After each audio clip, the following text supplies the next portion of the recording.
solution, prevention, exclusion, शास्त्र some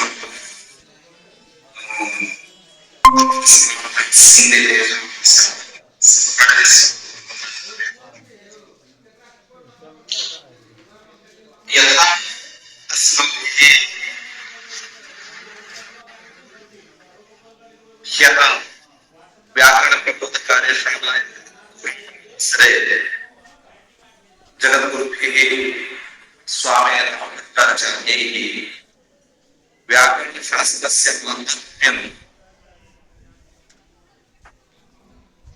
उक्त्वा किमर्थं व्याकरणशास्त्रम् अध्येयम् इति सविस्तरं तैः प्रतिपादितं। व्याकरणं नाम सर्वेषां शास्त्राणां प्रधानम् इदं शास्त्रम्।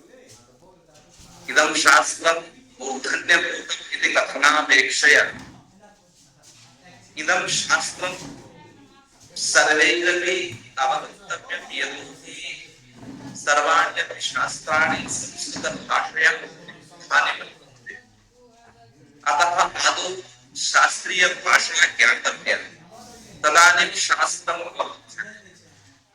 अतः शास्त्रीयभाषा ज्ञाने व्याकरणस्य ज्ञानं नितान्तम् आवश्यकम्। नो चेत् शास्त्रकृता यत् शास्त्रे प्रतिपाद्यते तद् यथा यत् ग्रहीतुं न शक्येत।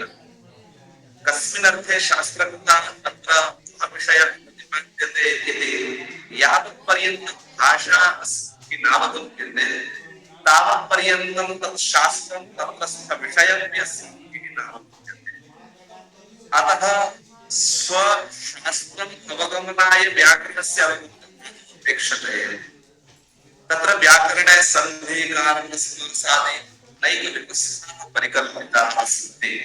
न केवलं संस्कृतभाषायाम् अपि तु इतरासु भाषास्वपि आङ्ग्लभाषा हिन्दी भवतु अस्माकं प्रान्तीयभाषा भवतु सर्वस्याः अपि भाषायाः व्याकरणम् अस्ति एव। विना व्याकरणं भाषा न तिष्ठति। व्याकरणं नाम किञ्चित् नियामकं भवति। नियमयति यत् अस्मिन् प्रसङ्गे एवं प्रयोक्तव्यम् इति। भाषा नो चेत् इतस्ततः स्यात्। भोजनसमये अहं भुनज्मि अथवा भुञ्जे इति कथनभेदाय यदि व्याकरणं स्यात् तर्हि अहं गच्छामि इति कश्चित् कथयति भुङ्क्ते इति तथा अव्यवस्था भाषायां चलति। तस्मात् भाषायां नियन्त्रणम् अथवा नियन्त्रणस्य अतः सर्वासु भाषासु किञ्चन व्याकरणं नूनं विद्यते। संस्कृतभाषा यद्यपि सर्वासु भाषासु जननीत्वेन स्थिता वर्तते, तस्मात् अस्याः भाषायाः व्याकरणमपि तथैव महत्त्वपूर्णं भवति। यदि अस्याः भाषायाः व्याकरणं ज्ञायते तर्हि इतरा भाषा सहजतया अस्माभिः शक्यते इत्यत्र नास्ति सन्देहस्य अवसरः। अद्यत्वे यद्यपि अनादिकालात् इयं भाषा तदा आरभ्य शक्यते, तथापि भाषा नियन्त्रणाय बहूनि व्याकरणानि रचितानि, परन्तु कालान्तरे पाणिनीयव्याकरणमेव सर्वतोभावेन अत्र पतते। किमर्थम् इत्युक्ते पाणिनीयव्याकरणं लौकिकवैदिकम् उभयमपि उभयं स्पृशति। अर्थात् वेदे प्रयुक्ताः शब्दाः पाणिनीयव्याकरणेन विव्रियन्ते, तथा लोके प्रयुक्ताः शब्दाः अपि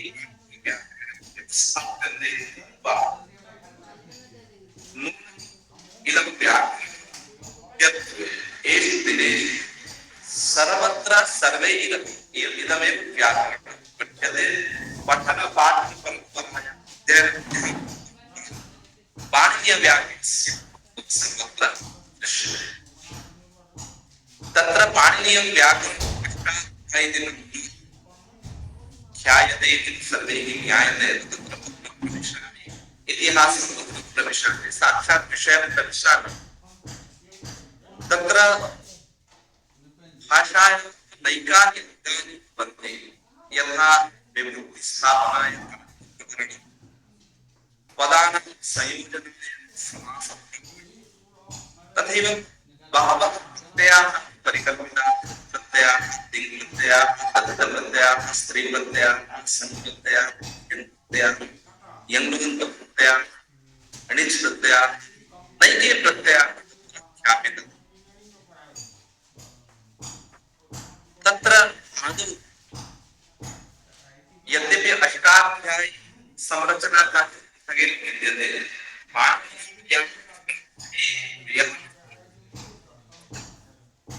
तस्य सूत्रक्रमः भिन्नः, परन्तु पाणिनीय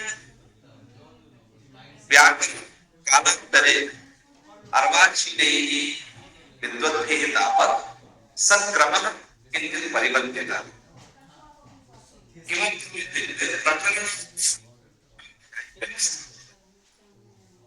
इदानीं सन्धिस्थ सूत्राणि एकस्मिन् प्रकरणे संस्थाप्य सन्धि प्रकरणे एकत्रैव कारक प्रकरणस्य सूत्रम् एकत्र संगृह्य कारक प्रकरणम् इति प्रकरणस्य यथा गृहे वस्तूनि वयम् आपणात् आनयामः, आनीय यदि तथैव स्थापयामः, कार्यविधाय वयं तत् वस्तु शीघ्रं प्राप्तुं न शक्नुमः।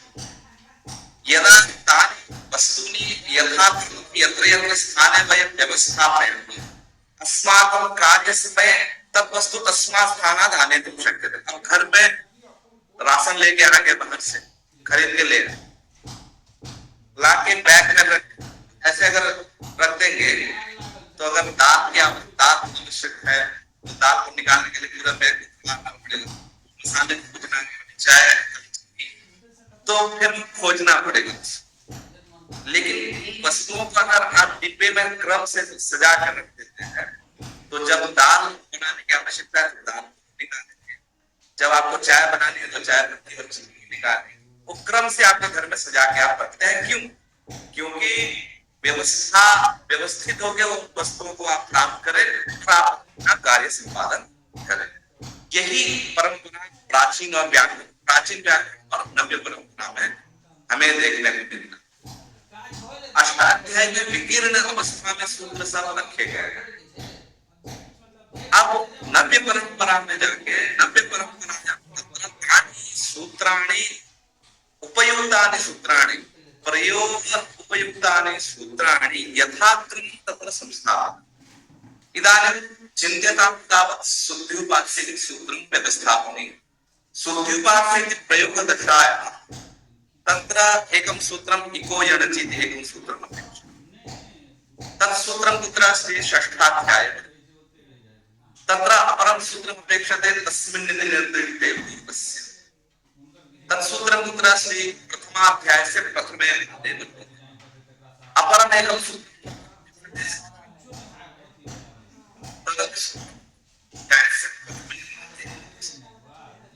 संयोगान्तस्य लोपः इति सूत्रम्। तत्सूत्रम् अष्टमाध्याये। एवं एकं शुद्ध्युपास्य इति पद साधनाय संपूर्णापि अष्टाध्यायी अस्माभिः अवलोकनीयः। प्रथमाध्यायः अवलोकनीयः, षष्ठाध्यायः अवलोकनीयः, अष्टमाध्यायः अवलोकनीयः। सर्वोपि ग्रन्थः सकृदेव अवलोकनीयः। तदानीमेव वयं शुद्ध्युपास्य इति साधयामः। तत् सौकर्याय इदानीं नव्यैः किं कृतं? प्रयोगसाध्यानि यानि सूत्राणि सन्ति तानि सूत्राणि एकत्रैव क्रोडीकृतानि प्रकरणशः व्यवस्थापितानि। इदानीं शुद्ध्युपास्य तर्हि इको यणचि स्थाने यस्मिन् तस्मिन् इति निर्दिष्टे पूर्वस्य संयोगस्य लोपः अनचि च सूत्रम् इति एकत्र प्रकरणे संस्थाप्य अत्सन्धि इति प्रकरणम्। एवं च एकं प्रयोगं साधयितुम् एकस्मिन्नेव प्रकरणे सर्वाणि सूत्राणि उपलभ्यन्ते। तदानीं तत् प्रयोगसाधने अस्माकं सौकर्यम्। अतः अष्टाध्याय्यां यः सूत्रक्रमः विद्यते तत् परिवृत्य प्रयोगसाधि प्रकरणव्यवस्था नव्यैः द्वयात्मकैः तत्र कृता। तत्र प्रक्रिया क्रमेपि तथापि वैयाकरणसिद्धान्तकौमुदी इति नवोदितनिश्चयेन कृता इयं कौमुदी सर्वार्थशाली वर्तते।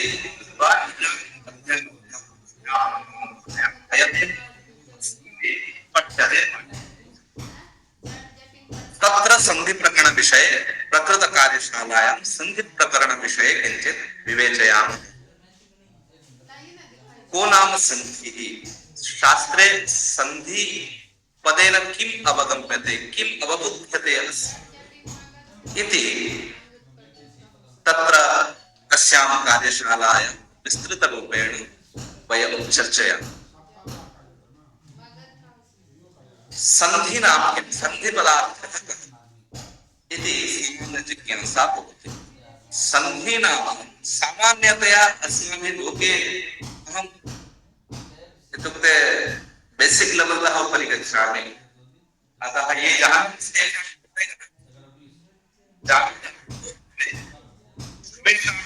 बोधाय सर्वेषां अधस्तादेव अहं संधिः इति पदं यदस्मिन् प्रयुज्यते वस्तुतः तत्पदं शास्त्रेषु पावनं मूले अस्माकं डेवलप्मेण्ट्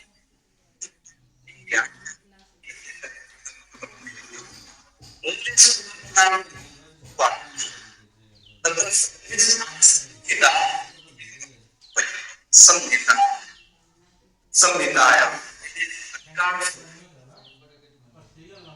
तदर्थं सूत्राणि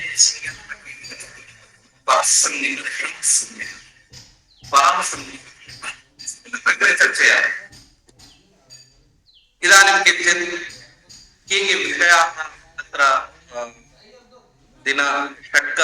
दिनसप्तक कार्यशालायाम् अस्माभिः चर्च्यते इति चेत् कोऽयं सन्धिपदार्थः, सन्धिप्रकाराः के, अत्सन्धेः स्वरूपं किम्, किमर्थम् अत्सन्धिः इति उच्यते, तत्र अत्सन्धो यणसन्धि, अयादिसन्धि, गुणसन्धि, वृद्धिसन्धि, पररूपसन्धि, सवर्णदीर्घसन्धि, पूर्वरूपसन्धि इति एते सन्धयः एताः संहिताः प्रतिपादिताः। तत्क्रमेण उदाहरणपुरस्सरं किञ्चित् वयं चर्चयामः। तर्हि आदौ सन्धिपदार्थः इति चेत् संधिः इति सम् उपसर्गपूर्वक बुधाय यस्मात् उपसर्गे भो इति सूत्रेण भावे संधिः इति पदं निष्पद्यते।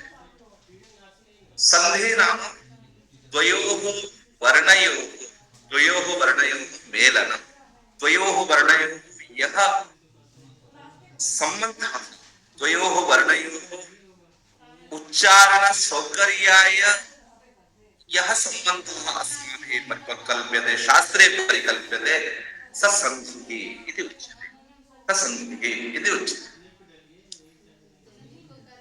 एवञ्च संधिः नाम मेलनं द्वयोः वर्णयोः। यतोहि अस्मिन् शास्त्रे वर्णाः उपदिष्टाः इति कृत्वा अत्र वर्णयोः मध्ये या प्रक्रिया जायते, उच्चारण सौकर्याय या प्रक्रिया जायते, सैव प्रक्रिया संधिः इति पदेन प्रयुज्यते। तदर्थं सूत्रकृता परः सन्निकर्षः संहिता इति सूत्रम्। परः नाम अतिशयितः, अत्यन्तं, तत्र अमरकोशे परशब्दस्य अत्यन्तम् इति अर्थः। दूरानात्मनोक्तः परः इति अमरकोशे परशब्दस्य अत्यन्तम् अतिशयितः इति अर्थः प्रतिपाद्यते। परम नाम दूसरा ये अर्थ नहीं है यहाँ। परस्य निकर्ष संहिता इस सूत्र में है। पर शब्द का मतलब दूसरा ऐसा अर्थ नहीं है। पर कोश में बोला गया पर अतिशय अत्यंत। तो अत्यंत सन्निकर्ष, सन्निकर्ष नाम सामीप्यम, सन्निकर्ष नाम सामीप्यम। एवं च यत्र द्वयोः वर्णयोः उच्चारण वेलायां, द्वयोः वर्णयोः उच्चारण वेलायां यत् अत्यंतं सामीप्यं जायते, उच्चारण वेलायां यत् अत्यंतं सामीप्यं जायते तदानीं संहिता इति द्वयोः मध्ये कश्चन सम्बन्धः परिकल्प्यते, स च सम्बन्धः एव संहिता पदेन। यथा सुधि उपास्य इति कथयामः सुधि इकारात् इकारस्य उच्चारणेन द्वयोः वर्णयोः उच्चारणेन कश्चन किञ्चित् सामीप्यं जायते, कश्चन सम्बन्धः जायते। तत् क्रमशः दो वर्ण मिलित्वा प्रक्रियां तया प्रक्रियया अपरो कश्चन वर्णः, अपरः कश्चन वर्णः तत्र समुत्पद्यते। तेन इकारस्य स्थाने यकार, इकारस्य स्थाने जाय यकार एव संहिता। एवं च द्वयोः वर्णयोः मध्ये यत् सामीप्यं तत् सामीप्यमेव संहिता इति उच्यते। तत्र व्याकरण व्याकरण संधि इत्यस्य आवश्यकता शास्त्रे से संदेह आवश्यकता संहिता इति चेत् तत्र तावत्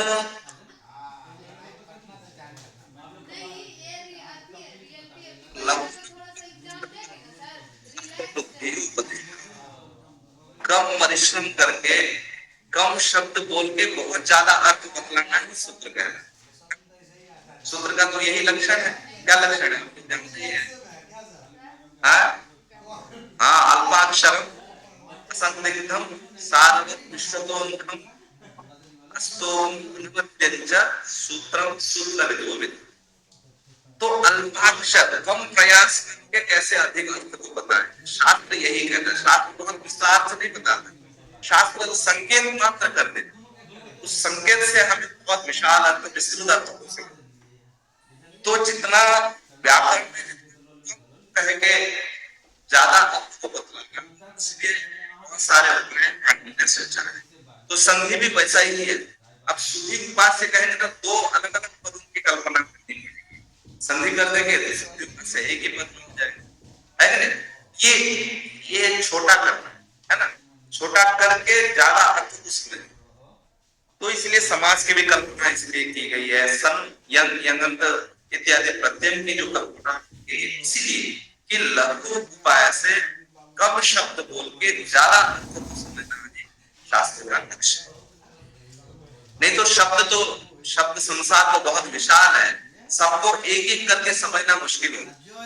तो सूत्र रूप से अगर हम समझ जाएंगे तो लगभग सारे शब्द हम लगभग हम समझ जाएंगे। इसलिए अनेक उपाय ये जो संधि, ये जो समास, ये जो सम, ये यज्ञ, ये तिंग, ये सारी कल्पना कम उपाय करके सारे शब्दों, पूरे शब्द वाङ्मय को समझना है। इसलिए इन प्रकरणों की इन व्यवस्था, इन उपायों की व्यवस्था क्या है, इसमें संधि भी एक उपाय। तो तरी इदानीं तरी द्वयोः वर्णयोः मध्ये उच्चारण वेलायां यत् सामीप्यं जायते, यह संबंधः जायते, सः संबंधः एव तत् सामीप्यमेव तत् संधि वा संहिता पदेन वदति। शास्त्रे कुत्र कुत्र संधिः अपेक्षते, संहिता अपेक्षते इति चेत् तत्र उच्यते संहितैकपदे नित्या, नित्या अभूतसर्गैः, नित्या समासे वाक्ये सार्वपक्षा अपेक्षते। संहितैकपदे नित्या, एकस्मिन् पदे यदि संहिता प्राप्ता, संधिः प्राप्ता, संधि शब्दः पुल्लिङ्गम्, संधि शब्दः पुल्लिङ्गम्, की प्रत्यांत शब्दः पुल्लिंग संधि इकारांत स्थिति मति शब्द स्त्रीलिंगे अस्ति इति न चिन्तनीयं संधि शब्दः एवञ्च तर्हि संधिः कुत्र कुत्र अपेक्षते इति चेत् एकस्मिन् पदे यदि द्वयोः वर्णयोः संधिः प्राप्ता तर्हि अवश्यं तत्र संहिता नित्या धातुपसर्गयोः मध्ये यदि संहिता संधिः भवेत् तर्हि अवश्यं तत्र संधिः कर्तव्या नित्या समासेपि संहिता संधिः नित्या अवश्यं संधिः कर्तव्या वाक्ये सा विवक्षा अपेक्षते यदा वाक्यं वदामः अस्माकं सामान्य व्यवहारवेदः यदि संधिः प्राप्तः तर्हि संधिः क्रियते चेदपि सम्यक् न क्रियते चेदपि चिन्ता विवृत्यापि वक्तुं शक्यते संहृत्यापि वक्तुं शक्यते तत्र क्लेशः परन्तु एषु स्थलेषु एकस्मिन् पदे अथवा धातुपसर्गयोः मध्ये अथवा समासे अत्र संहिता अवश्यं कर्तव्यम् वाक्ये विवक्षा अपेक्षते सति इष्यते अन्यथा चिन्ता अतः श्लोकरचनवेदः यदा श्लोकं रचयति तदानीम् अवश्यं संधिः कार्यम् अन्यथा कश्चन तत्र पम्पटेन संधि दोष प्रकरणे विसन्धि दोषः इति कश्चन दोषः अर्थात् काव्यरचनवेदः काव्ये संधिः अवश्यमेव संधिः नास्ति मम विवक्षा स्यात् कर्तुम् इच्छामि इति वक्तुं न शक्यते अतः संधेः एतावत् माहात्म्यम् अस्ति अवश्यं संधिविषयस्य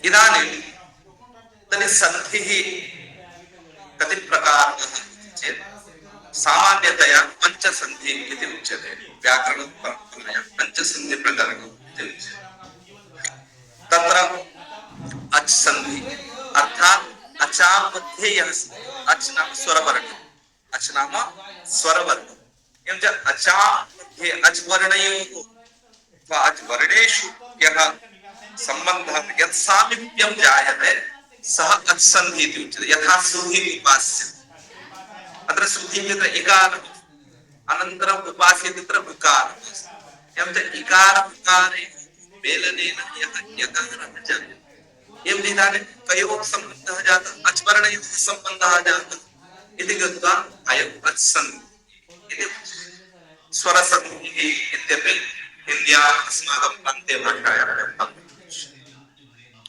हल् सन्धिः अपरः सन्धिः हल् सन्धिः तथा अच् सन्धिः अनन्तरं प्रकृतिभावः इति कश्चन भागः प्रकृतिभावो नाम यत्र सन्धिः प्राप्यते तत्र प्रकृत्या तिष्ठति प्रकृत्या यथा अस्ति तथैव तिष्ठति तत्र विकारः न जायते यथा हरि एतो हरि एतो हरि इत्यत्र इकारः अस्ति अनन्तरं एतो इत्यत्र एकारः अस्ति तर्हि इकारात् परं यदि ए अच् वर्णः तर्हि किं स्यात् यणवर्णः यण् सन्धिः स्यादेव परन्तु न चलति किमर्थम् इत्युक्ते तत्र इदुदेववचनं प्रक्रियम् इति सूत्रं तेन तस्य प्रक्रिया संज्ञानम् अग्रे अहं चर्चयामि केवलं सामान्य भूमिकानिमित्तं प्रकृतिभावः प्रकृतिभावः नाम यथा अस्ति तथैव तत्र विपरिणामः विपर्ययः न भवति विकारः यथा शुद्धिपति तत्र इकारस्य विपर्यास्य तावत् इकारस्य यकारः जातः परन्तु हरि एतो इत्यत्र हरि इत्यत्र इकारस्य विपरिणामः किमर्थं न भवति इति अग्रे विभक्तिधातुसन्धि प्रकरणे वयं पश्यामः यत्र सन्धि प्राप्तेऽपि सन्धिः न भवति किञ्चन केचित् सूत्रैः तत्र निषिध्यते नाम विधानमेव सन्धिप्रकारः एव सः प्रकृतिभावः इति उच्यते प्रकृत्या तिष्ठति यथा अस्ति तथैव इति प्रकृति अवगम्यते सर्वैः, सब लोग समझ रहे हैं? संस्कृत में ही पढ़ेंगे ना, हिंदी पढ़े?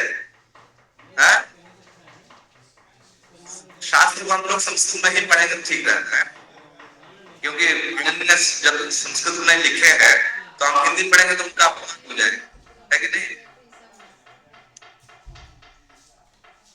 तो अचसंधि मतलब अच वर्णों का जहां सामीप्य या प्रक्रिया या संबंध सामीप्य जो भी है वो अचों के बीच होता है। अचाम मध्य अथवा अचो मध्य यह संबंध यद सामीप्य स असंधि उच्यते। यत्र प्राप्ते तथैव तिष्ठति स प्रकृतिभावः उच्यते। अनन्तरं फल संधि। फल संधि नाम फल नाम व्यंजन, स्वर और व्यंजन जानते हैं। संस्कृते तावत् व्यंजनानां कृते फल इति वक्ष्यते। एवं फलान् फलयोः मध्ये यत् फलवर्णयोः यत् सम्बन्धः सः फलसंधि इति उच्यते। तदेव विसर्गसंधि, अग्रे विसर्गसंधि, चतुर्थं यत् संधिः विसर्गसंधि। विसर्गसंधो नाम विसर्गः यः अस्ति अग्रे नाम श्यामः कृष्णः इत्यत्र यः विसर्गः तस्य विसर्गस्य क्वचित् विपरिणामः दृश्यते। क्वचित् विसर्गस्य रेफो भवति, क्वचित् विसर्गस्य त्वं भवति, क्वचित् विसर्गस्य शब्दं भवति इति विसर्गस्यापि नैके विपरिणामाः दृश्यन्ते। ससन्धिः उच्यते विसर्गस्य, ससन्धिः उच्यते विसर्गस्य। यदा करिष्येते करिष्येते इत्यत्र विसर्गस्य विपरिणामेन सकारः पुनः तस्य तालव्यषकारः अग्रे वयं चर्चयामः। एवं अत्र विसर्गस्यैव विपरिणामः दृश्यते। हरिः इत्यत्र यः विसर्गः आसीत् तस्य विसर्गस्य आदौ विसर्जनीयस्य सः इत्यनेन सकारः पुनः स्तोष्टुनासु इत्यनेन तस्य षकारः। ये जो विसर्गस्यैव अयं विसर्गस्य अनन्तरं स्वादिसंधि। सुविभक्ति आश्रित्य स्वादि विभक्ति आश्रित्य यत्र मनोरथ इत्यादि वा ईश्वति इत्यादि बहवः बहु उदाहरणानि तत्र सन्ति। सुविभक्ति आश्रित्य यत्र स्वादि विभक्ति आश्रित्य यत्र संधिः जायते स संधिः स्वादिसंधिः। एवं च क्रमेण असंधि फलसंधि प्रकृतिभावः असंधि विसर्गसंधि स्वादिसंधि इति पंचसंधिः इति व्याकरणे दत्तते। व्याकरणे पंचसंधिः इत्युक्ते असंधि प्रकृतिभावः फलसंधिः विसर्गसंधिः स्वादिसंधिः इति पंचसंधि प्रकरणम् इति सामान्यम्। इदानीं किञ्चित् उदाहरणपुरस्सरं वयम् अग्रे श्रावयामः।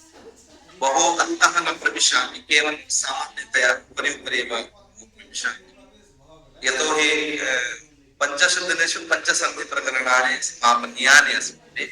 अतः केवलं स्थानिपुलाकन्यायेन विहङ्गवीक्षणन्यायेन अत्र किञ्चित् उदाहरणपुरस्सरं सूत्रमनन्तरम् अवगच्छामः। आदौ उदाहरणं, यतोहि इयमेव प्रक्रिया, अवगमनस्य इयमेव प्रक्रिया। आदौ नियमं वदामश्चेत् कदाचित् काठिन्यम् अनुभूयते। आदौ उदाहरणं प्रदर्श्य तदानीं नियमं वदामः, तदानीम् अवगमने सौकर्यं। स्थूलात् सूक्ष्मं प्रतीति किञ्चित् शिक्षासूत्रं यद् तदा आदौ स्थूलविषयं ज्ञात्वा अनन्तरं विषयं जानीमः। तत्र पंचसन्धि प्रकरणेषु असन्धि प्रकरणम् इति आदि प्रकरणम्। तत्र आदिमे प्रकरणे आद्यं तत्र एकम् उदाहरणम् अस्माकं व्यवहारे यद्यपि इति एकम् उदाहरणम्। यद्यपि इत्यस्य विच्छेदः कथं स्यात्? यद्यपि इति एकं पदं, तस्य विच्छेदः कथं स्यात्? यदि अपि, यदि अपि। इदानीं यदि अपि इत्यत्र इकारस्य इकारात्मकम् इकारात्मकम् अकारः। इदानीं यदा वयम् उच्चारामः यदि अपि तदानीम् अनयोः वर्णयोः कश्चन सम्बन्धः जायते, किञ्चित् सामीप्यं जायते। यदि पश्यन्तु तदानीम् इ मध्ये इ अवर्णैः कश्चन उच्चारण साम्यं जायते, उच्चारण विकारः जायते, कश्चन सम्बन्धः जायते। स च सम्बन्धः एव अत्र संहितापदेन अस्माभिः विवक्ष्यते। एवं च इदानीं यदि अपि इत्यत्र इकारः अस्ति तदनन्तरम् अकारः अस्ति। एवं च यदि यद्यपि इकारस्य स्थाने यकारस्य श्रवणं यकारः श्रूयते। तत् कथम् इति चेत् तदानीं पाणिनेः सूत्रं जागर्ति इको यणचि इति सामान्यं प्रथमम् इदं सूत्रं सन्धिप्रकरणे इको यणचि। तत्र इक् पदेन किम् उच्यते? इक् नाम इक् प्रत्याहार इति सर्वे जानन्ति खलु। इक् इति प्रत्याहार, प्रत्याहार नाम वर्णसमूहः। एवं च इक् स्थाने यण् भवति यदि अच् अस्ति चेत्। अहं बहु शास्त्रं न प्रविशामि, केवलं सामान्यतया उपरि एव इक् स्थाने इक् वर्णः स्थाने यण् वर्णः समुत्पद्यन्ते यदा अच् वर्णः इक् वर्णानन्तरम् अच् वर्णः समुत्पद्यते। अत्र पश्यन्तु यदि इत्यत्र इकारः अस्ति, इकारार्थं कः वर्णः अस्ति? अकारः अस्ति। एवं इकारार्थं यदि अच् वर्णः तदानीं किं जायते इति उक्तं सूत्रेण यण् भवति। इको यणचि इति सूत्रं किम् उपदिशति अस्माभिः? इक् स्थाने यण् भवति यदि इकः परं किमस्ति? अच् वर्णः अस्ति। यदि इकः परम् अच् वर्णः अस्ति तर्हि इक् स्थाने यण् वर्णाः सन्ति। एवं च यदि इत्यत्र इकारः तस्मात् परम् अकारः अच् वर्णः अस्ति वा इकारस्य स्थाने कश्चित् यण् वर्णस्य केनचित् यण् वर्णेन। इदानीं तर्हि सूत्रकृता किम् उक्तम्? इक् इति समुदायः उक्तः। इक् वर्णानां स्थाने यण् वर्णाः। इदानीम् इक् नाम ईकूर् इति सर्वे जानन्ति। अस्माकं लक्ष्यं किमस्ति? यदि इत्यत्र इकारः अस्ति, इकारस्य स्थाने के वर्णः भवति? यण् वर्णः। यण् वर्णः यण् नाम य वर्णः। तर्हि इकारस्य स्थाने यण् नाम सर्वोऽपि वर्णः भवेत्। य एकस्य वर्णस्य स्थाने चत्वारः वर्णाः भवेयुः न खलु। तथा सामर्थ्यं नास्ति। यदि सामर्थ्यं नास्ति तर्हि इक् स्थाने केनचित् एकेन वर्णेन भाव्यं। कश्चित् एक एव वर्णः अस्ति तत्र स्यात्। तर्हि यण् इक् स्थाने कः वर्णः भवेत् इति कश्चन नियमः अपेक्षते। तदर्थं काचित् परिभाषा सूत्रकृता उच्यते स्थाने स्थाने अन्ततः। नाम स्थानिनः यत् उच्चारणस्थानं यः अभ्यन्तरप्रयत्नः स्थानसदृशम् आदेशस्य बहुपुनः उच्चारणस्थानम् इत्यादीनि प्रविशन्ति। यस्य स्थाने यः आदेशः सः तादृशः तत्सामर्थ्यवान स्यात्। अर्थात अब किसी के स्थान में किसी को हम भेजते हैं। हमारे गुरुजी एक अच्छा उदाहरण दिया करते थे। मैं बहुत शास्त्र नहीं प्रवेश करूंगा, बस बेसिकली मैं चीजों को, क्योंकि ऑनलाइन बहुत लोग जुड़े हैं। हमारे गुरुजी एक बहुत अच्छा उदाहरण दिया कि बस में तुम जा रहे हो, एक बस में डेली महाविद्यालय में तुम जा रहे हो, जाते थे हम बस में ही जाते थे। तो किसी दिन क्या हुआ कि उस बस का जो ड्राइवर था उसका तबीयत खराब हो गया, किसी कारण आया नहीं। अब वो जो बस का मालिक है, बस तो चलाना है उसको, तो वहां किसको भेजेगा? किसी रसोई करने वाले को भेजेगा या किसी जो कपड़े धोते हैं उनको भेजेगा? भेजेगा? किसको भेजेगा? ड्राइवर को ही भेजेगा। क्यों? क्योंकि जिसका जो सामर्थ्य है वो वही करेगा। तो जिसके स्थान में जो आएगा उसी सामर्थ्य वाला होना चाहिए। तो ड्राइवर का काम जो है वो दूसरा ड्राइवर ही कर सकता है। इसीलिए इक के स्थान में कोई यण आएगा, इक में जो सामर्थ्य था, सामर्थ्य यण में से जिसका है वही, सभी नहीं आ जाएंगे, यह भी आ जाए, वह भी आ जाए, र भी आ जाए, ल भी आ जाए, ऐसा नहीं है। अब इक के स्थान में यण में से किसको लाना है, इस चर्चा में ये देखा जाए कि इक का जो सामर्थ्य था, स्थानी का जो सामर्थ्य था, वो आदेश में जिसमें वो सामर्थ्य है वही आदेश, इसलिए ई के स्थान में व नहीं आता है, ई के स्थान में रेफ ने र नहीं आता है, ई के स्थान में ल भी नहीं आता है, ई के स्थान में य ही आता है। क्योंकि इचु यशानता, पाणिनि ने उपदेश किए क्या कि इचु यशानता, प्रयत्न भी है, मैं बहुत ज्यादा अंतर नहीं है। इकार का उच्चारण स्थान क्या है, तालु, इचु यशानता। अब हम यण में से ढूंढेंगे कि उस तालु वाला वर्ण कौन है, वह का तो नहीं हो सकता, वकार से संतोष, रेफ भी नहीं हो सकता, ऋतु रसायना वो भी नहीं हो सकता, ल का भी नहीं हो सकता, मृदु तो भी नहीं हो सकता, बचा के उसको देखेगा तो इचु यशाना तालु। तो इसलिए तालु स्थानीय इकार, उस तालु स्थानीय इकार के स्थान में तालु स्थानीय यकार ही आएगा, यण से सभी वर्ण नहीं आएंगे, वह नहीं आएगा। तो ये शंका हो सकती है, यह कोई क्यों ले आते हैं, यण जब समुदाय का उपदेश किया गया तो यण में से कोई भी वर्ण आ सकता था, यह ही क्यों आता है। तो ये है स्थानांतर परिभाषा नियम करता है कि जिसके स्थान में जो आएगा उसके जैसा होगा तो ही आए, अंतरतम सदृश, अंतरतम मतलब सदृशतम, उसके जैसा हो तो ही आए। तो यण में से यह ही ऐसा है इसका उच्चारण स्थान ई के साथ मिलता जुलता है, इसलिए इकार के स्थान में यही आता है, वह है ना। तो इसलिए यदि अभी इस अवस्था में इकार के स्थान में इकार स्थान यण संयण यकार एवं तथैव मध्वरि इत्यत्र पश्यामः, मध्वरि अथवा अन्य मध्वागमनम् इत्यादि बहु उदाहरणानि सन्ति। मधु अरि, मधु इत्यत्र उकार, अरि इत्यत्र अग्रे अकारः, एवं जो उकारस्य स्थाने कश्चित् यण् भवति, तर्हि उकारस्य स्थाने कः आगच्छति इति चेत् यण्षु उकार इव यः वर्णः अस्ति, उकारस्य तर्हि अत्र यण्षु यः तादृशः वर्णः, तादृशः वर्णः वकार एव दन्तोष्ठवर्णः, सैव ओष्ठरूपसंज्ञा तत्र सैव वर्णः आनीयः। एवं संहितायां स्थानीय आदेशयोः अयमेव, जिसके स्थान में होता है वो स्थानीय कहलाता है, जो आता है स्थानीय की जगह वो आदेश है।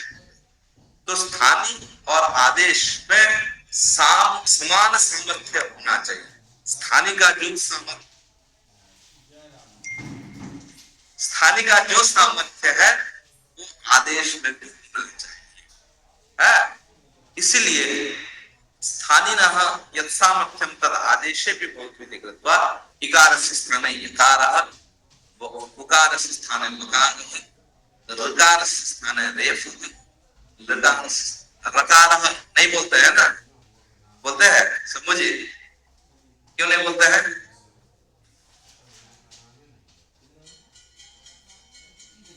हाँ कर सकते हैं, लेकिन थोड़ा उसमें द्रविड़ प्राणायाम करना पड़ेगा। सामान्यतया रात एक वार्तिक है, इसलिए रेफ ही कहते हैं, रकार भी कह सकते हैं, समर्थन कर सकता है, लेकिन थोड़ा उसमें द्रविड़ प्राणायाम करना पड़ेगा। जो भाषा में तो हम सरकार भी कहते हैं, रेफ का प्रयोग कम ही करेंगे जो भी। तो अब इको यण सूत्र ये स्पष्ट कर दिया कि जहां जहां इक वर्ण के बाद अच वर्ण दिखाई देंगे वहां इक के स्थान में यण, तो क्रम से कैसा होगा, इक के स्थान में य, के स्थान में व, ऋ के स्थान में र, ऋ के स्थान में, उसका क्रमशः उदाहरण आप लोग कौमुदी, लघु कौमुदी इत्यादि में देखते ही है। सामान्य व्यवहार सूत्रों का तो ही सूत्र पढ़ने का मर्यादा है कि नहीं? खाली हम लोग शुद्धियोपात से मध्वरी नाकृति कहेंगे तो नहीं हो, पितरा कहना ही कहेंगे तो नहीं हो। क्षम्या और भी जो भी लौकिक व्यवहार दिखता है, हाँ ये उदाहरण, ये सूत्र अगर आप बताते हैं तो ईण संधि जानते हैं, ये कह सकते हैं। जहां जहां आप विकार यह देखेंगे समझ जहां तक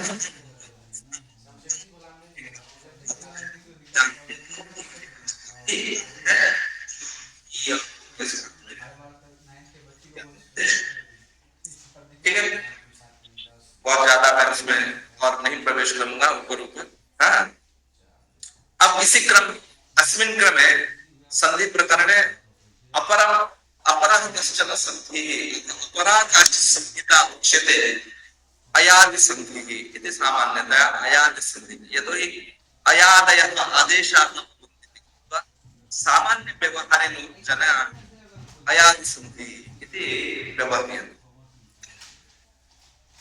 अयादि संधि नाम अय अब आज आम इति चत्वारः आदेशाः कुत्र भवन्ति इति चेत् तत्र एचः क्रमात् अय अब आय आम, एच वर्ण की जगह, एच वर्ण मतलब, अब एच मतलब क्या हो गया, प्रत्याहार में एच में कौन कौन आएंगे,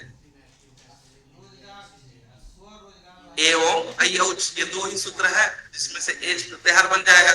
तो ए ओ आई ओ है ना, ए ओ आई एते एते चत्वारः वर्णाः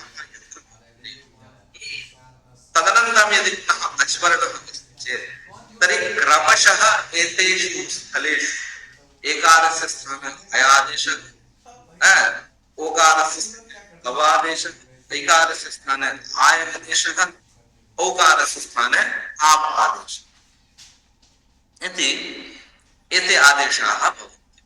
आय इति आदेशः इति प्रथमः, पहला जो आदेश आया, इसलिए इस संधि को लोग सामान्य, ऐसा कोई शास्त्रीय विधान नहीं है, लेकिन सामान्य लोग समझाने के लिए ये रचनानुवाद कुमुद इत्यादि में अयादि इत्यादि कुछ लिखे रहते हैं, क्योंकि अय आदि संधि, अय जो है उसका पहला आदेश है, इसलिए अयादि संधि ऐसा व्यवहार है जो भी। तभी इदानीं अयादि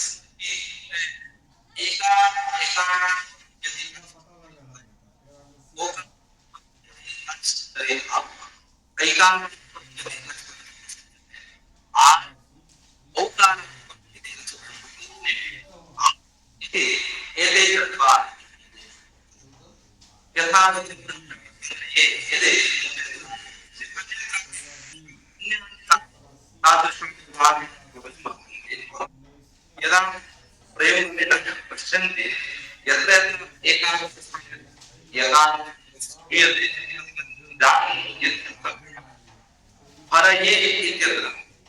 हरि शब्द से चतुर्थी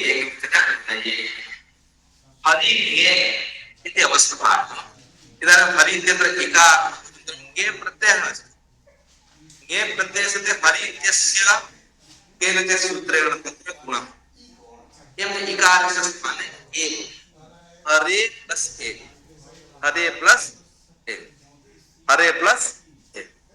अब हरे प्लस ए इस अवस्था में देखिए, ए के बाद क्या है, ए है, ए के बाद क्या है, ए है, तो अब सूत्र क्या बोला है, एच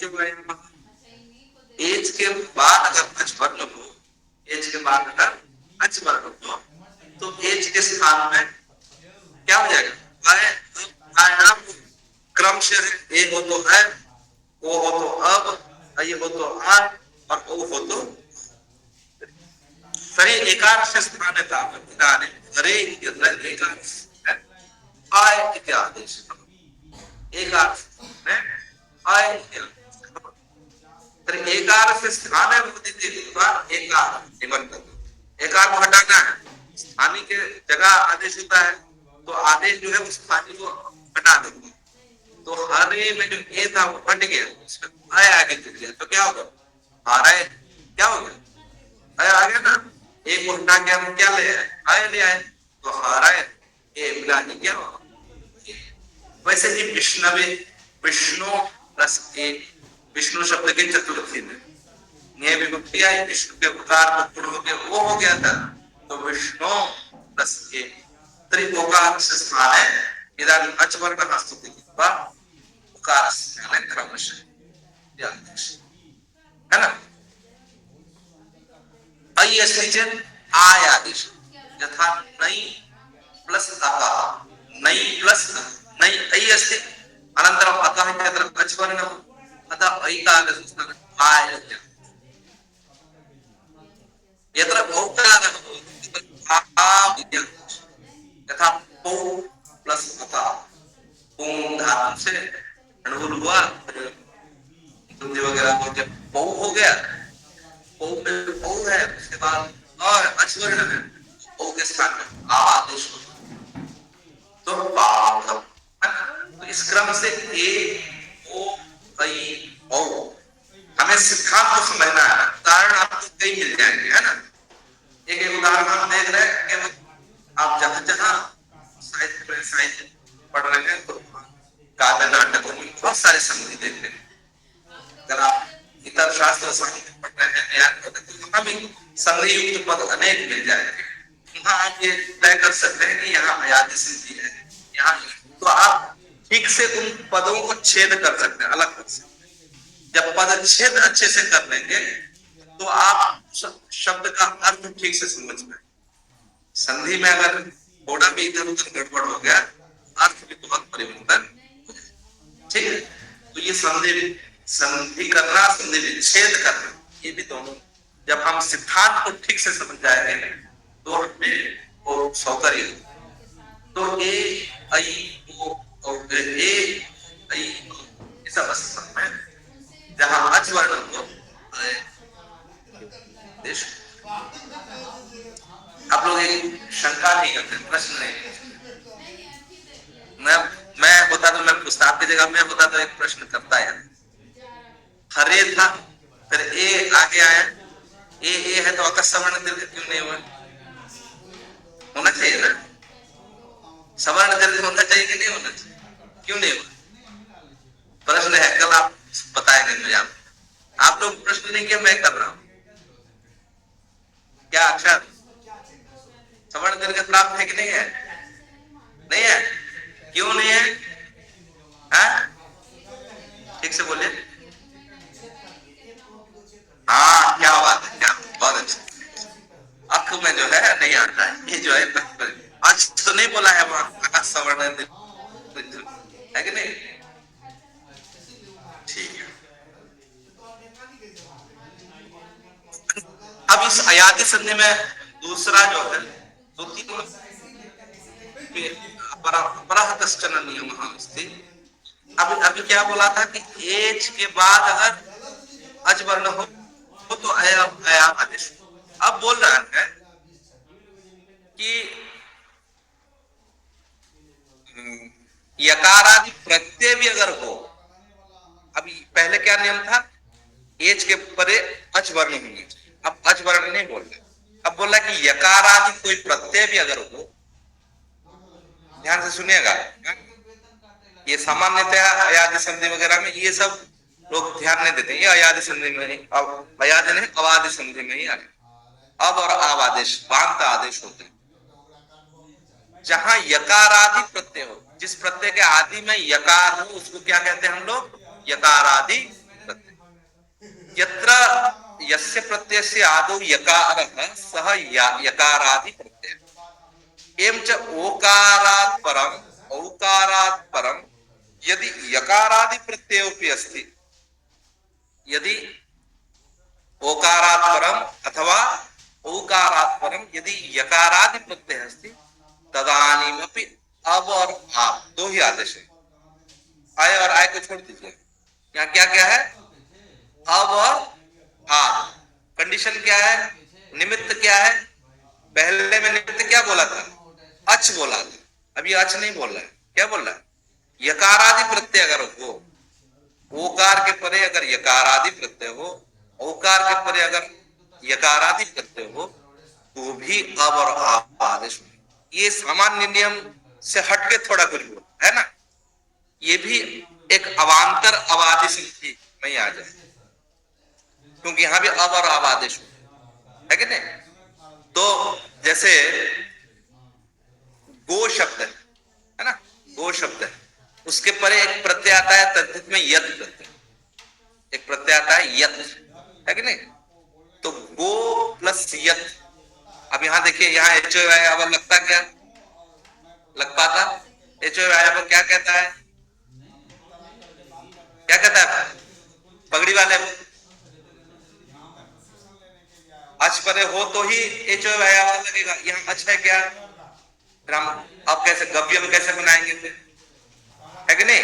हमें तो बनाना है गव्यम, गो पयसोर यत, गोह विकारम गव्यम, गाय का जो विकार है वो गव्य कहलाता है। पय का विकार, पयस विकार, पयस्यम, तो यहाँ विकार अर्थ में यत प्रत्यय हुआ, तो गो शब्द से परे यत प्रत्यय है। तो यहाँ ओकार तो है पर अच नहीं है, जब अच नहीं है क्या होता, अब आदेश नहीं हो पाता, जब नहीं होगा तो गव्यम बनेगा कैसे। इसलिए दूसरा पाणिनि ने एक सूत्र लिखा, वांतो ही प्रत्यय, क्या सूत्र लिखा, वांतो ही प्रत्यय, ई मतलब यकारादि सप्तमी निर्देश है, तो क्या बोल दिया कि यकारादि प्रत्यय अगर बात में हो तो वांत आदेश, ओकार, वांत आदेश कहाँ होते, ओकार और औकार में, इसलिए ए और आई को हम छोड़ देंगे, वही छोड़ देंगे, एच में से ए आई को वही छोड़ देंगे, जो है या में ही छोड़ देंगे, क्योंकि वांत आदेश रहा है तो उसका स्थानीय क्या है, और औ, तो ओ औ को कल्पना करेंगे। इसका अर्थ ये हो जाएगा कि ओकार और औकार के परे अगर यकारादि प्रत्यय, जिस प्रत्यय के आदि में यकार हो वो यकारादि प्रत्यय ओ हो, तो वहां भी ओकार के स्थान में अब और औकार के स्थान में हा, ये दो आदेश, ठीक है। इस प्रकार से गो य इस अवस्था में ओकार के स्थान में अब आके गव्यम, है ना, प्रातिपदिक हो गए गव्यम। वैसे ही नौ शब्द है, नौ शब्द, नौ शब्द से भी यत प्रत्यय आया, तो नौ में औ है, गो में ओ था तो अब आ गया, अब नौ में क्या है, औ है, तो क्या आ जाएगा, आवा, तो नाव्यम, नावा ताव्यम, नाव्यम, नौका से जो तरण किया जाए, जाए जो नदी अथवा जो जल, नौका से जो पार किया जाए वो नाव्यम है, नाव्या गंगा है, गंगा में नाव से लोग पार होते हैं, है ना, इसलिए नाव्या गंगा का विशेषण बन सकता है, नाव्या। सब शब्दों का संग्रह कीजिए, आपकी भाषा में प्रौढ़ता आई, है कि नहीं, क्या समझे, है कि नहीं। तो नावा तार्यम नाव्यम, तो यहाँ नाव्यम में आव आदेश किस सूत्र से हुआ, इसी सूत्र से, एच से नहीं हो पाता, क्योंकि अच तो है नहीं, जब अच नहीं है तो आप कैसे ले जाते हैं, इसलिए बांतो ही प्रत्यय क्या बोला कि यकारादि प्रत्यय अगर बात में हो तो भी अब और आदेश ध्यान में रखना, है ना। थोड़ा आगे बढ़ेंगे, फिर गुण संधि, इस संधि असंधि के प्रकरण में जो तीसरा संधि है वह है गुण संधि। सामान्यतः सबको पता है, और ई हो तो दोनों के स्थान में, हाँ ये विशेष है, ये विशेष, अयम विशेष, को विशेष नाम, को विशेष नाम। अब यहाँ इससे पहले जो दो संधि हम लोग पढ़े, वहां एक वर्ण के स्थान में एक ही आदेश, ठीक है, ध्यान दीजिएगा, एक वर्ण के स्थान में एक ही आदेश, जैसे ई के स्थान में आया तो क्या आया, यह आया, वो केवल ई के स्थान में आया, ई और अ दोनों के स्थान में नहीं आया, आया है, और तो बचा हुआ है, अथवा उपास्य में वो तो बचा हुआ है, इसलिए सुनाई देता है। अब आगे जो संधि पढ़ेंगे, दो चार संधि पढ़ेंगे, वहां दोनों के स्थान में एक आदेश हो, क्या हो जाएगा, पूर्व और पर इन दोनों वर्णों के स्थान में एक ही वर्ण का आदेश, दोनों के वर्ण के स्थान में एक ही वर्ण का आदेश, जैसे रमेश, गणेश, ये गुण संधि आप ले लीजिए, तो यहाँ गण प्लस ईशः, गण प्लस ईशः, तो गण में अकार है, उसके बाद ईशः में इकार है, तो अ और ई इन दोनों के स्थान में एक वर्ण आ जाता है। क्या वर्ण आ जाता है? ए। एक वर्ण आ जाता है ए। क्या आ गया? गणेश। तो ये गुण संधि हुआ, वृद्धि संधि, आगे पररूप है, पूर्व रूप है, सवर्ण दीर्घ है, ये सारे जो है दो के स्थान में एक पूर्व परयोग अधिकार सूत्र बोला जाता है। एक पूर्व परयोग, पूर्व और पर के स्थान में एक ही आदेश, बाकी जो संधि था एक के स्थान में एक ही आदेश है कि नहीं। लेकिन गुण, वृद्धि, पररूप, पूर्व रूप, सवर्ण दीर्घ, ये जो संधि प्रकरण में, असंधि में जो है, ये दोनों के स्थान में एक ही आदेश है ना। तो गुण संधि जो है आदि गुण, आदि गुण में ये कहा जाता है कि अवर्ण से परे अगर अच हो, अवर्ण से परे अगर कोई भी अच हो, फिर बाद में उसको छोटा किया जाता है वृद्धि संधि जब आएगी। लेकिन सामान्यतः ये कहा जाता है कि अवर्ण से परे अगर कहीं अच हो तो वहां दोनों के स्थान में एक आदेश, जैसे यथा गण ईशन अथवा उपा प्लस इंद्र, उपा इत्यत्र आकार, तदनंतर अवर्णात अचि परे, सूत्र क्या बोल रहा है? अवर्ण से परे अच हो तो यहाँ उपा में अ है और उसके बाद इंद्र में ई जो है वो भी अच है। अवर्ण से परे अच हो तो दोनों के स्थान में क्या आदेश हो जाएगा? गुण हो जाएगा। क्या बोला? गुण। गुण क्या होता है ये भी जानना है। गुण मतलब अधेन गुण, सूत्र क्या है? अधेन गुण। सब लोग लगभग तो लघु कौमुदी तो पढ़े ही होंगे, है कि नहीं? लघु कौमुदी पढ़े कि नहीं? नहीं पढ़े? सब लोग थोड़ा बहुत तो पढ़े ही होंगे। लघु कौमुदी पढ़ लेना है भाई। मैं किसी स्थल में गया था जहां मुझे पहली वृत्ति मिली थी किसी जगह में, जगह तो कुछ दिन वहां रहा। एक दिन बारिश हो गई तो मैं महाविद्यालय से लौट के आ रहा था, तो एक जगह बारिश हो गई तो एक जगह रुक गया। जब रुक गया तो किसी के घर के सामने ही रुक गया। तो एक बूढ़े बाबा जी थे, बूढ़े थे, घर के थे। तो मुझे बोलते हैं ऐसे, जब ऐसे ही खड़े हैं, बारिश हो रही, जा नहीं पा रहे, वो भी लेटे हुए थे, तो मुझे बोल रहा है कि मुझे पूछे वो अपनी भाषा से, मुझे तब भाषा कम कम आती थी, तो अपने भाषा को पूछे। सामान्य थे वो भाई, संस्कृत के नहीं थे, अन्य कोई व्यक्ति थे। तो मुझे पूछे तो मैं हिंदी में बोला उसी भारतीय भाषा, लेकिन मैं समझ गया। आप बोल उसे बोलने को तो पूछे, तो मैंने बोला कि क्या करते? मैं बहुत कम उम्र था, 23 साल हो रहा था तब, जस्ट आचार्य हुआ था और वृत्ति में आ गया था, 23 साल हो रहा। तो बोले कि क्या कर रहे? कि पास में एक महाविद्यालय है, संस्कृत महाविद्यालय, उसमें मैं अध्यापक के रूप में आया। पूछेंगे यही क्या है? बाहर से सेंटर से सिलेक्ट हो गया है। क्या पढ़ा? व्याकरण पढ़ा, और तब तो मेरी और युवावस्था, जस्ट पढ़ के गया था शास्त्र, बड़े बड़े ग्रंथ पढ़ के गया। क्या पढ़ा? व्याकरण। क्या क्या पढ़ा? मैंने बड़े बड़े ग्रंथों का नाम लिया, बोले मंजूषा पढ़ा था, भूषण सार पढ़ा था, शेखर पढ़ा था। बोले कौमुदी पढ़े हैं, तो कौमुदी पढ़े हैं तो काहे के विद्वान है, लोग कौमुदी ही नहीं पढ़े तो काहे के विद्वान है। तो इसलिए लोग कौमुदी सबको पढ़ लेना चाहिए, है कि नहीं? याद आए अस्तु। तो आद गुण, गुण का मतलब है अ ए ओ, है ना? व्याकरण शास्त्र में गुण मतलब अच्छे गुण, बुरे गुण, ये नहीं गुण होते। गुण का मतलब है अ ए, इन तीन वर्ण को गुण का है। तो अब क्या हुआ कि अवर्ण से परे अगर अच वर्ण हो, अवर्ण से परे अगर अच वर्ण हो तो दोनों के स्थान में एक वर्ण, एक वर्ण तत्र तर्हि उप इंद्र इत्यत्र अकार अकारात् परम् इकारात् अचेव वर्णः इति कृत्वा अ इ इत्यनयोः स्थाने कश्चित् गुणवर्णः आगच्छेत्। तर्हि कः आगच्छेत्? अ इ के स्थान में गुण वर्ण आएगा, मतलब कौन आएगा?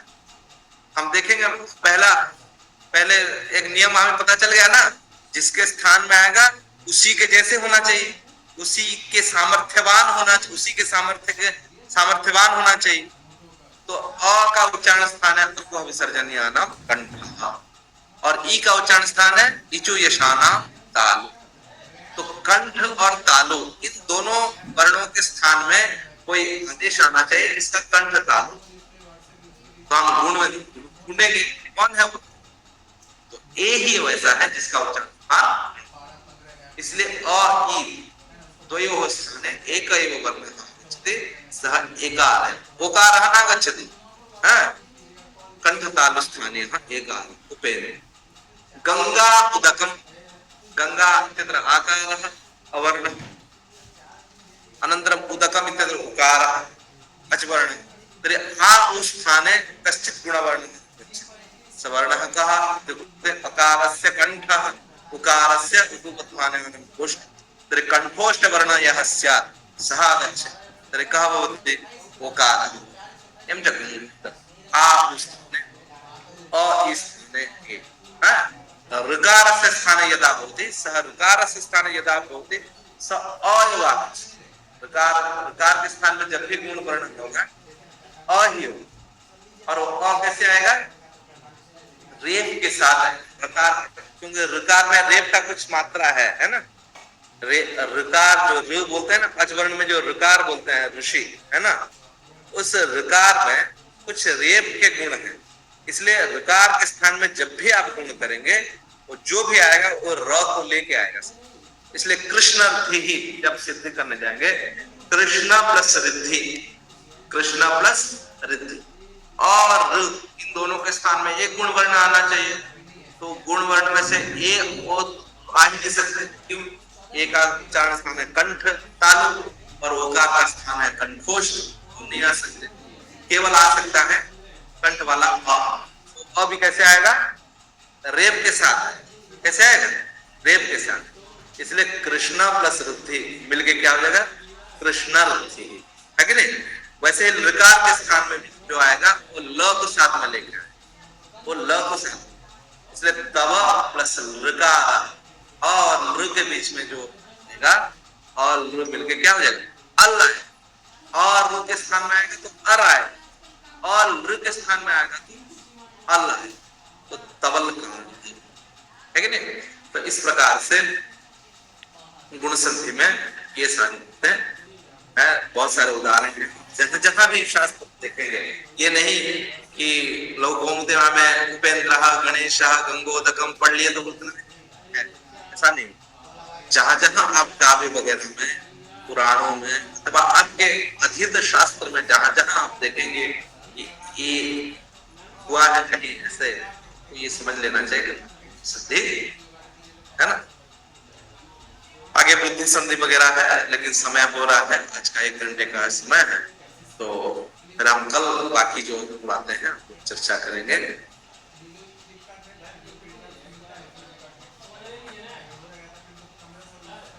सर्वेषां पुनरेकवारं अभिनंदनम। श्वः पुनः 11:15 अत्र वयं सर्वेपि उपतिष्ठामः। धन्यवादः।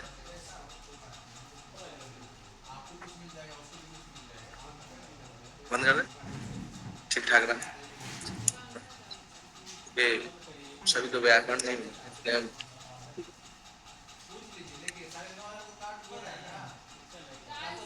पहले संधि क्या है थोड़ा भूमिका देनी जरूरी थी। अच्छा क्यों? वो जो है संधि क्या है पता ही नहीं लोगों को,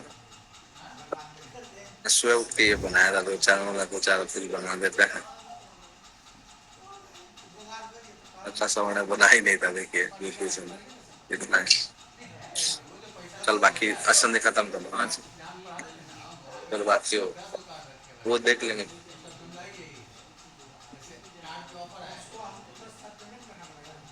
ये प्रस्तुति है।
इसके अनुसार